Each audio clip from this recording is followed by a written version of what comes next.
touched I am after all. How could I forget an ogre like you? Now, out, off of my property. Seems, however, you have forgotten your manners. Not inviting an old friend in. Well, you are no friend of mine, you monster. Now, that's not very nice of you.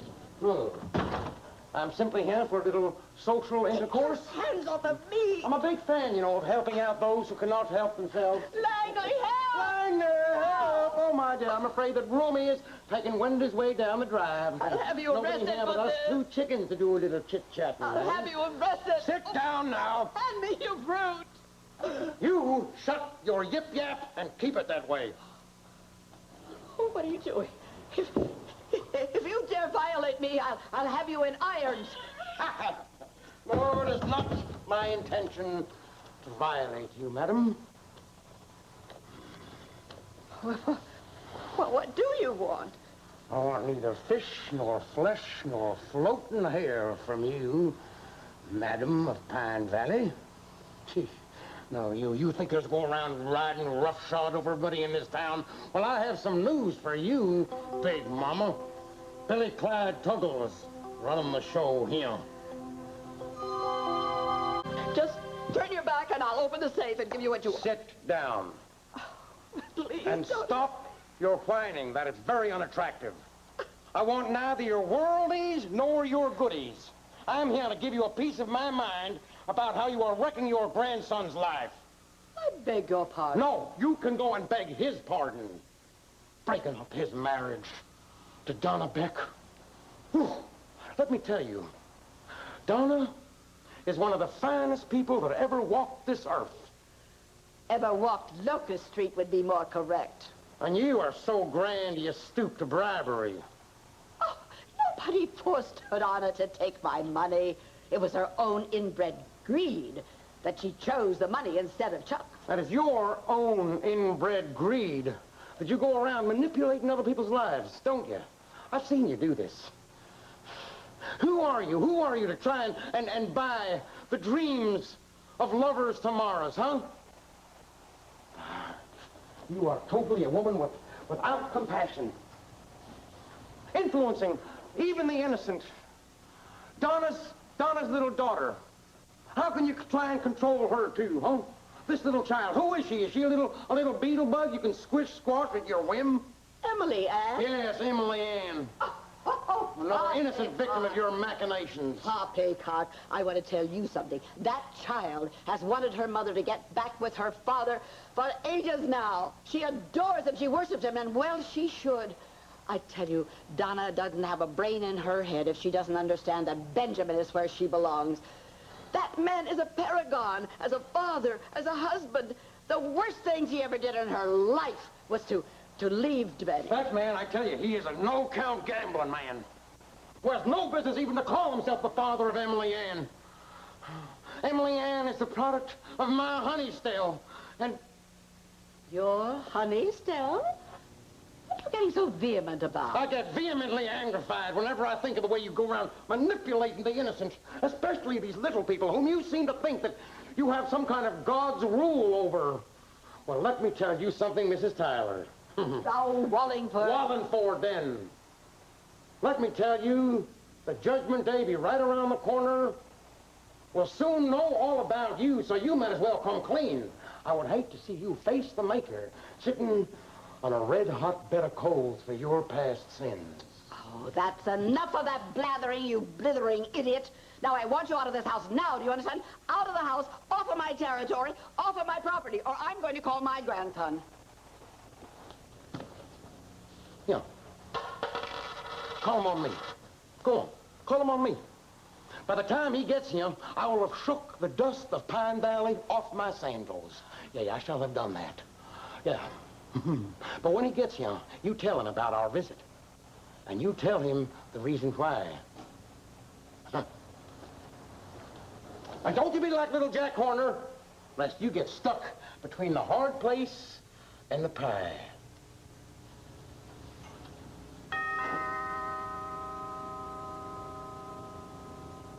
Chuck, what a lovely surprise!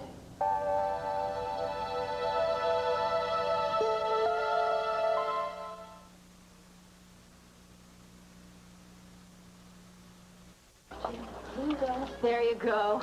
Now you just let those dry for a few minutes. Great. Oh, hiya, Donna. Morning, girl. Hi. Donna, Mrs. Hargrave isn't here yet. Oh, well, you know Anita here. Let's see what we can do about it. Hey, Donna, where's your ring, huh? Oh, well, the wedding's off. What? It must have hurt you wrong. Hey, it's no big deal, you know. I just decided I wasn't ready to get married. I'm enjoying my freedom. Oh, come on. Stop joking. Donna, this is not funny anymore. Look, you love Chuck. So, you love Tad. You're not with him. Oh, look, now, Donna, that's a whole different story. No, no, no. It's exactly the same. A split is a split. Oh, excuse me. Hi, Letty. What in the Sam Hill house? I built them. Please, let's go in the back. This better be good.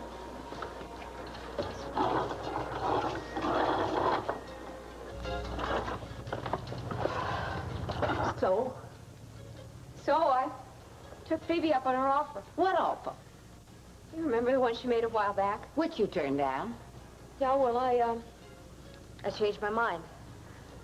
I went to her, and I told her that for $250,000, I would get out of Chuck's life for good. Billy Clyde. The only way I could figure that he would keep his mouth shut about being Emily Ann's real father. You're a fool. I didn't have any choice. Chuck is the best thing that ever happened in your life, and you throw it all away from him, and you... As far as you could throw him, why, he could tell Emily Ann at any moment. He won't. Oh, please. If he does, I'll kill him. I backed up the cash with that gun you saw. That is no guarantee of anything. Why, that man is itching to lay claim on his dog. I know. He's got himself talked into believing he really loves her, that he'd be the best father she could ever have.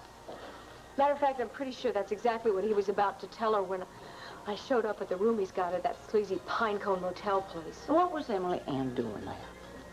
Oh, Letty. She was bringing him food because he got banged up in that car accident. I told her I needed to talk to Mr. Rockefeller alone about that contract he was trying to pull on her. She hated me for it, but I got her to leave. I even got off a shot with a gun. Missed him by a mile, but at least I got his attention. So I don't have to live under the threat of Billy Clyde Tuggle anymore. Only, how do I live without Chuck? Grandmother? What's wrong? Did I come at a bad time or what? No. It's fine. I just have a little headache. Oh, a nice hot cup of tea would help. How about you, Chuck? No thanks, Mrs. Valentine. I can't stay that long. Not for me either, thank you, dear. Well, why this sudden visit? Not that I'm complaining. Grandmother, I want to know the truth. What did you do to Donna? Do? Well, I did nothing to Donna. Why would I do anything to... Did she say something to you? No. She didn't say a word against you. But up until yesterday, everything was fine between Donna and me. And then suddenly she just called off the wedding. Well, that's not my fault. Now, wait a minute. Yesterday afternoon, when I was here, Donna was here. Now, what did you do to her? Did you pull one of your tricks on her? Try to force her to change her mind? This is as much a surprise to me as it could be. Don't you remember we spoke this morning a little earlier, and you said that the wedding might be postponed, but it was still on? Well, it's a little more serious than that, because she tried to give me back the engagement ring, but I wouldn't take it back. And I'm telling you one thing right now. I am not giving up on Donna. I love her, and I want to spend a life with her. And I am going to do everything in my power to get her to change her mind. Darling, you know that I would never say or do anything to hurt you. You believe that, don't you? Yeah. I swear. I would love to believe that, Grandmother. But as far as Donna is concerned, you have a rotten track record. I know what you think about Donna. I know how you feel about her. Believe me, my eyes are open.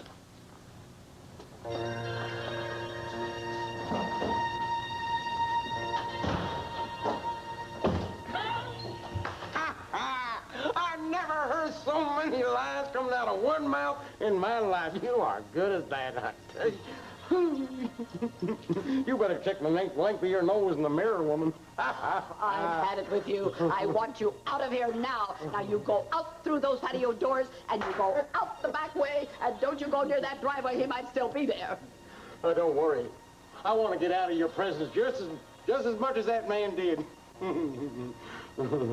But rest uneasy, Crusty Duchess. I may be leaving town now, but I'm going to stay in touch with my PV connection right here on Pine Valley. Yes, sir. And if I hear of any kind of manipulation that you do to that sweet Emily Ann or to Donna Beck, I shall pay you another visit. And this time, I shan't be cordial.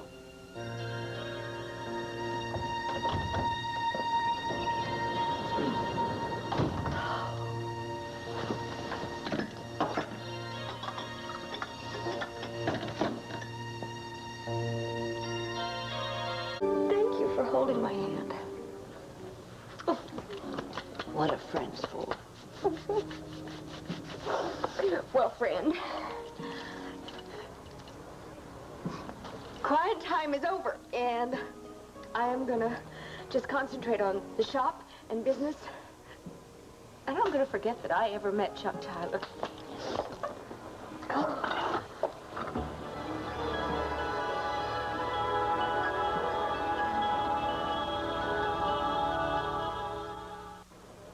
Donna. I'm sorry, Chuck. I'm very busy. Just leaving. No. Donna, I told you that we're going to talk early this morning, and now we're going to talk. It's good to see you, Chuck. Letty, please don't. I'll see you. I'll be in touch. Take care.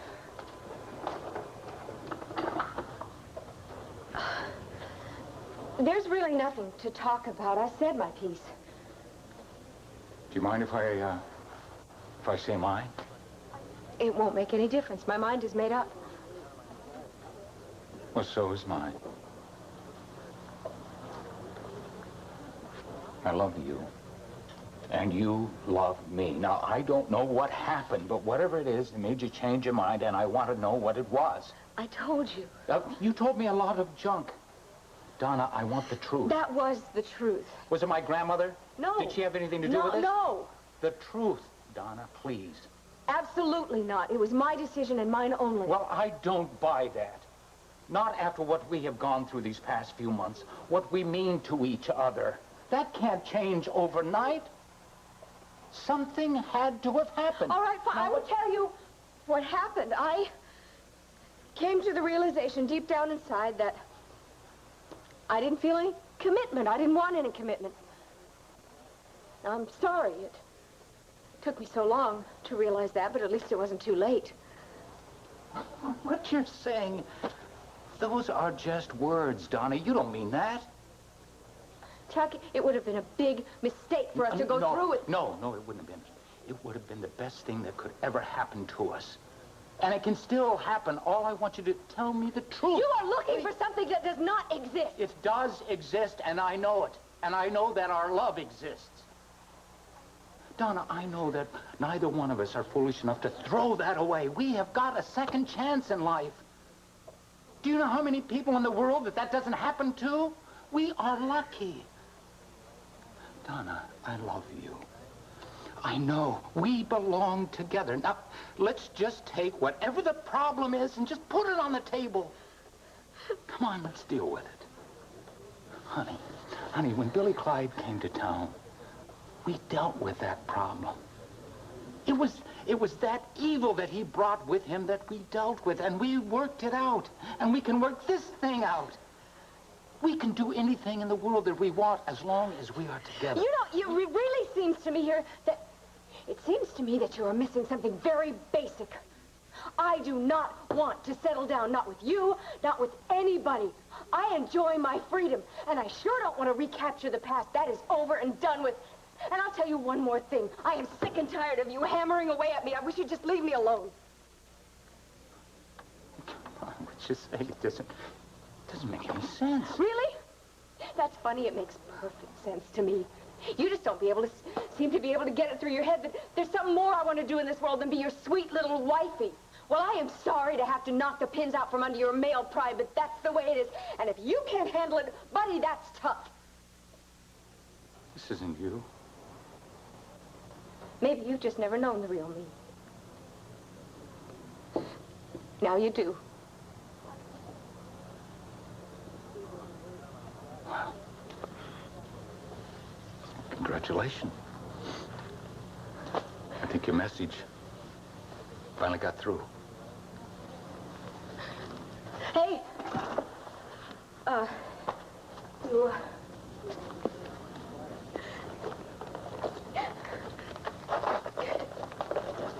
You forgot this. Why don't you keep it as a souvenir?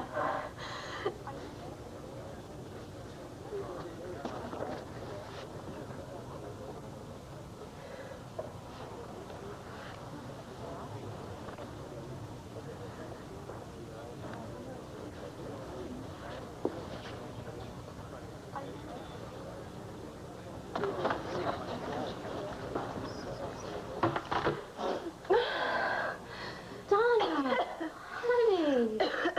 I'm fine, sorry. No, you're not. Oh, it's nothing. No, it's not. Look. Look, baby, it's okay. I know how you feel. You know, when Ted and I broke up, it was like the end of the world. Hey, I know you're trying to help. Yeah. I don't think that's possible right now. I just Sure? think I need a little time alone. Okay.